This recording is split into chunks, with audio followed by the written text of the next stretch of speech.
Ich würde gern jetzt nochmal den Fokus drauf legen, wie kann ich mich denn eigentlich wirklich richtig erholen? Wie kann ich denn sicherstellen, dass meine Arbeitskraft ähm, auch 100% da ist?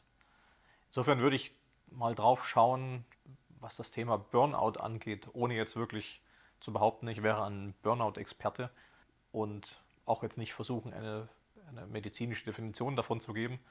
Wir wissen, das sind andere Sachen als Depression oder ständige Müdigkeit oder einfach nur Stress. Und trotzdem ist es wichtig, sich das anzuschauen, was eigentlich im Körper passiert und was für vielleicht sogar an ähm, Symptomen, die man damit in Verbindung bringen kann, schon zeigen.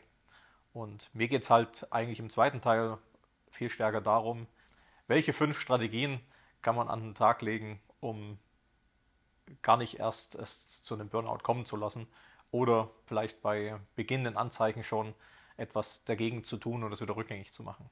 Es lässt sich nicht ganz klar definieren, was mit Burnout eigentlich gemeint ist, aber es zeichnet sich aus durch Erschöpfungszustand, durch vielleicht auch viel stärkeren Zynismus und eine, wir würden heute sagen, eine geringe Selbstwirksamkeit. Also selber das Gefühl zu haben, dass man äh, gar nicht mehr so viel erreicht ähm, im, im beruflichen Alltag oder vielleicht auch im privaten. Also dass der Einfluss, den man selber auf die Welt hat, abnimmt. Wenn dieser Zustand über längere Zeit andauert, dann verändert es auch was im Gehirn. Bestimmte Gehirnareale werden größer und andere werden kleiner. Also gerade so Ängste nehmen zu. Medizinisch würde man sagen, die Amygdala wird vergrößert und die Verbindung ähm, zum singulären Kortex wird schwächer. Aber das muss uns, glaube ich, gar nicht interessieren. Ähm, Wichtig ist einfach, dass es, wenn solche Zustände über längeren Zeitraum andauern, ähm, für uns auch negative Konsequenzen haben kann.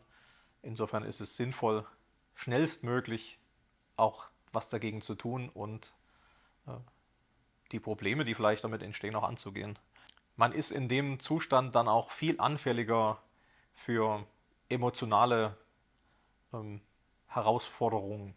Man ist schwächer, man kann nicht mehr so gut Nein sagen oder sich überhaupt gut abgrenzen. Man hat auch weniger Kontrolle über die eigenen Emotionen. Man wird vielleicht viel schneller reizbar und ähm, das merken dann halt auch andere. Man kann sich auch vorstellen, Burnout ist sowas fürs Gehirn, was eine Erkältung für den Körper ist. Die schwächt den Körper und sie lässt uns eigentlich in einem Zustand zurück, wo wir nicht wir selbst sind. Schauen wir uns mal die Auslöser an, was gleichzeitig auch vielleicht Beschreibung sein könnte, worum es eigentlich geht. Das erste, was die Leute mit Burnout in Verbindung bringen, ist Arbeitsüberlastung. Einfach zu viel zu tun zu haben, was auch zum Burnout führen kann. Ein zweiter Punkt ist, dass uns die Kontrolle über das eigene Leben ähm, fehlt oder entgleitet, dass wir den Eindruck haben, ähm, von anderen kontrolliert zu werden, gar nicht mehr selber bestimmen zu können, was wir eigentlich wollen und nicht wollen. Also Gefühl von Autonomie, was uns fehlt. Ein dritter Auslöser könnte sein, dass wir Wertekonflikte haben. Dass die Menschen, die auf uns einwirken, andere Werte haben oder das Unternehmen, für das wir arbeiten, als wir selbst, was einfach zu einer Zerrissenheit führt und letztendlich zu einem Burnout führen kann. Unzureichende Belohnung ist ein weiterer Faktor. Wenn wir für das, was wir tun, nicht das bekommen, was wir denn glauben, bekommen zu müssen, zu sollen. Ähm, Unfairness im sozialen Kontext, auch das Gefühl, auch das nur das Gefühl, unfair behandelt zu werden. Ähm, Das muss ja nicht irgendwas Objektives sein, sondern dass wir selbst nur glauben, ähm, dass da Unfairness besteht, führt dazu, dass sich das verstärkt. Und das letzte tatsächlich ein Mangel an Gemeinschaftsgefühl, nicht dazuzugehören, nicht den sozialen Rückhalt zu haben im Team oder all diese Sachen gemeinsam bestärken, was man heute als Burnout bezeichnet. Und es ist nicht ein einzelner dieser Faktoren, der das ausmacht. Es haben alle irgendwie immer was damit zu tun. Beziehungsweise sollte man sich auch alle anschauen, wenn man dem Ganzen begegnen will. Welche 5 Dinge kann ich tun, um aktiv dagegen vorzugehen? Oder vielleicht auch präventiv das zu verhindern. Die erste Strategie ist, sich die richtige Art von Herausforderung zu wählen. Also etwas zu wählen, wo der Aufwand, den man betreiben muss, im richtigen Verhältnis zu dem steht, was man nachher herausbekommt. Auch dass das Anforderungsniveau im richtigen Verhältnis ist zu dem, was man eigentlich leisten kann. Also dass man nicht unterfordert ist und auch nicht überfordert. Dass man sich genau so viel vornimmt, was man schaffen kann und trotzdem ein kleines bisschen eine Herausforderung zu haben. Und dass am Ende auch eine Belohnung dasteht. Die zweite Strategie ist, nicht ständig an der Leistungsgrenze zu arbeiten. Es ist vielleicht okay, hin und wieder zu sprinten, aber wenn wir die ganze Zeit versuchen, uns im Sprint fortzubewegen, dann ist vielleicht doch nicht ganz überraschend, dass wir irgendwann zusammenbrechen und der Körper sagt, ich will nicht mehr. Wir haben oder es wird etwas untersucht, das nennt sich allostatische Last. Das ist also die Last, die der Körper alltäglich verkraften muss. Und wenn er an seine Grenze kommt, heißt das, dass er eigentlich nicht mehr in der Lage ist, mit dem Stress körperlich oder auch psychisch zurechtzukommen. Und diese Grenze, die ist es wichtig, dass wir die auch selbst erkennen.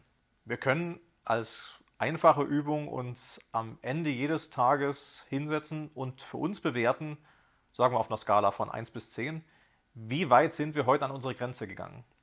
Und wenn wir jeden Tag irgendwo bei 8 oder 9 landen, dann ist das fast wie, als würden wir die ganze Zeit eigentlich sprinten. Wir wollen aber unsere Kraftreserven so verteilen, dass wir einen Marathon laufen können. Dass wir einfach auf einer gewissen Geschwindigkeit, mit einem gewissen Energieniveau durchhalten können und nicht jedes Mal bis an die Grenzen gehen und dann irgendwann tot umfallen. Es ist also besser auf Dauer gesehen 80% zu leisten als 110%.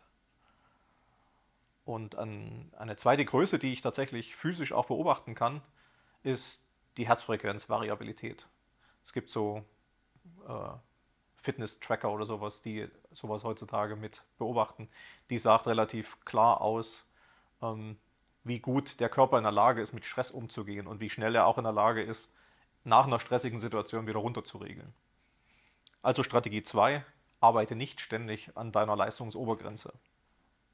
Strategie 3 ist etwas, was vielleicht jetzt bei dem, was ich gerade gesagt habe, kontraintuitiv klingt. Ich will es mal so sagen, wenn du einen Hügel siehst, dann fang an zu sprinten.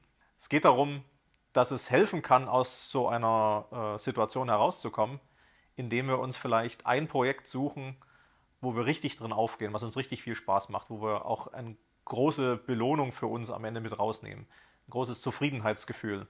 Und dann kann es auch sinnvoll sein, dass wir eben in diesen Sprint gehen, dass wir mit aller Kraft versuchen, dieses eine Ziel zu erreichen. Aber hier geht es darum, dass es erstens eine zeitlich begrenzte Situation ist und dass es eine Sache ist, für die wir uns gezielt entscheiden. Teilweise hilft das auch dabei, dass wir wieder Schwung holen. Dass wir, wenn wir auf dem Hügel oben sind, dass wir dann Schwung haben, um unsere Reise fortzusetzen. Strategie 4 ist, dass wir diese Punkte, diese Ursachen, die ich vorhin erzählt habe, diese 6 Stück, dass wir die gezielt angehen, dass wir einfach schauen, wie können wir die Situation so verändern, dass wir aus dieser ständigen Arbeitsüberlastung, aus einem Unfairness, aus fehlender sozialer Integration oder auch aus dem zu geringe Anerkennung für das zu bekommen, was wir eigentlich haben, dass wir da rauskommen können. Helfen kann es für dich, indem du für dich selbst aufzählst, indem du für dich selbst aufschreibst, in welchem Umfang du glaubst, diese Punkte für dich relevant sind. Dann gehst du sie in der Reihenfolge an, dass du mit dem Schwierigsten anfängst, mit dem, was am meisten Auswirkungen hat und arbeitest dich zu den anderen Punkten vor. Die letzte Strategie ist dir eine Art von Panzer zuzulegen, der dich immun macht gegen die Auswirkungen von Burnout. Dass du versuchst, deinen gesamten Körper zu stärken, dass du aktiv etwas dagegen tust, zum Beispiel durch Sport oder Sauna, was den Körper einfach stärkt gegen Einflüsse von außen, gegen Stress. Bewusst etwas dagegen zu setzen, vielleicht auch an mentalen Sachen zu arbeiten, wenn du den Eindruck hast, dass dir das helfen könnte. Ich hoffe, mit diesen 5 Strategien kommst du besser durch das Leben, kommst nicht an die Stelle, dass du irgendwann an Burnout erkrankst. Mich würde interessieren, was davon für dich eine neue Information war oder eine Strategie ist, die du einfach mal ausprobieren musst, weil du es bisher noch nicht getan hast. Schreibe doch dazu was in den Kommentaren und auch ansonsten gilt, wenn dir das Video gefallen hat, lass mir ein Like da und wenn du weiter informiert werden willst, wenn ich ein neues Video rausbringe, dann folge mir auf diesem Kanal.